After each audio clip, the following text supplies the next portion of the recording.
Donc, auto-invisibilisation des Arméniens, j'ai envie de vous dire oui, forcément, parce qu'on était dans l'ère post-génocide, dans la construction d'une Turquie turque, où on avait étatisé une seule religion qui était, on l'avait mis sous contrôle aussi, qui était l'islam. Donc il est évident que ceux qui sont demeurés sur ces territoires n'avaient plus de cadres sociaux de la mémoire, n'avaient plus d'édifices, n'avaient plus de lieux effectivement cultuels, mais aussi culturels. On n'insistera jamais assez sur le fait qu'être arménien, c'est une appartenance nationale, c'est pas seulement du religieux, c'est pas seulement une appartenance au christianisme.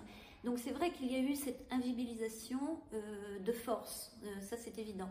Pourquoi à partir des années 2000 on a pu un peu faire bouger ces lignes pour toutes les raisons que j'ai expliquées pendant la conférence. Maintenant, ce que je n'ai pas en regard, c'est ce qui se passe depuis une dizaine, quinzaine d'années, tout simplement parce que la Turquie s'est repliée sur un régime beaucoup plus autoritaire et où je considère que je ne peux plus travailler sur ces questions-là dans la Turquie actuelle telle qu'elle est devenue malheureusement.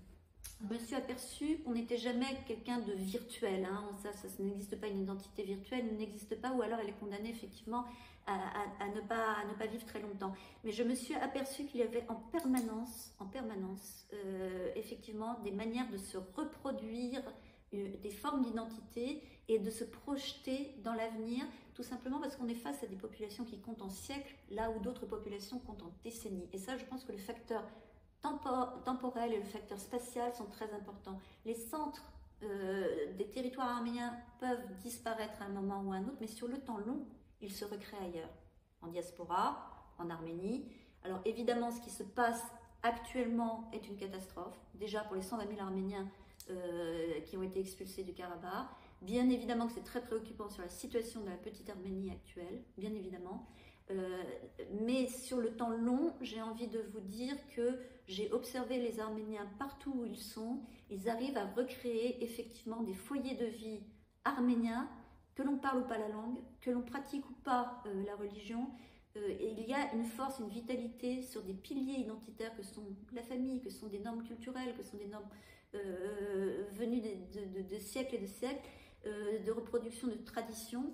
Et j'admire beaucoup la résilience des Juifs et j'admire énormément la résilience des Arméniens. L'expression, elle n'est utilisée qu'en Turquie et elle n'est utilisée que dans un cadre bien précis, quand elle vise effectivement à stigmatiser les Arméniens. Sinon, on parlera d'Arméniens, tout simplement, en Turquie comme ailleurs. Donc je pense que c'est effectivement une expression qui a été utilisée. J'ai demandé à des universitaires et des auteurs turcs de bien vouloir me le préciser. Oui, c'est une expression effectivement que eux-mêmes ont pu entendre et qui est épouvantable parce que ça veut dire c'est vraiment ce qui reste des massacres. Hein, voilà, donc c'est vraiment vraiment oui, c'est une expression que je n'aime pas et qui en même temps décrit une réalité de la perception aussi des peuples entre eux. Alors, ce qui n'a pas été condamné renaît de nouveau. En fait, ce que j'ai montré là dans la conférence, c'est une protestation des Yézidis en 2014 qui s'est tenue donc à Yerevan. La minorité yézidi en Arménie étant très présente. L'allusion, elle était très claire, c'est que l'échec de la justice internationale post-génocide de 1915 a amené quoi confère Raphaël Lemkin, confère Franz Werfel et les 40 jours du Moussadar. La Shoah, en grande partie, a pu se produire, c'est beaucoup plus complexe que ça, mais aussi parce qu'on a minimisé ce qu'avait été auparavant le génocide des Arméniens et l'échec, encore une fois, de toute justice internationale post-génocidaire. Et c'est là où Nuremberg est très important, et c'est là où la Shoah, nous devons en tirer toujours des enseignements. Il est très important à un moment que la justice soit dite, que ce soit effectivement nommé comme un génocide au niveau du génocide des Arméniens, et que ce soit condamné comme tel par l'État qui a succédé effectivement à l'Empire ottoman, sans impliquer les peuples, sans haine, sans volonté de revanche, sans volonté de vengeance. Déjà parce que dans le cas des Juifs comme dans le cas des Arméniens, il y a des parallèles évidents entre les deux peuples. J'ai pas le temps de développer, mais ça me paraît malheureusement évident. Et ce qui est très important pour moi aussi, c'est cet énorme choc, si vous voulez, que j'ai vu. J'ai beaucoup cette espèce d'effroi. À nouveau, on nous tue. Je l'ai vu chez les Arméniens, je l'ai vu chez les Juifs, et de nouveau, on nous tue pour ce que l'on est. Notre seul crime, c'est en fait d'exister, où que l'on soit.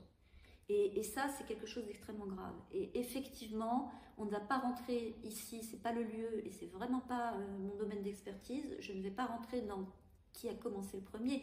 Mais ce qui me paraît absolument effroyable, c'est la solitude dans laquelle on est laissé en tant que minorité, même quand on a un État, même quand on a une armée, et que tout à coup, on vient vous expliquer que, encore une fois, vous n'êtes pas à votre place. C'est ce qu'on vient de dire aux Arméniens avec l'affaire du Karabakh.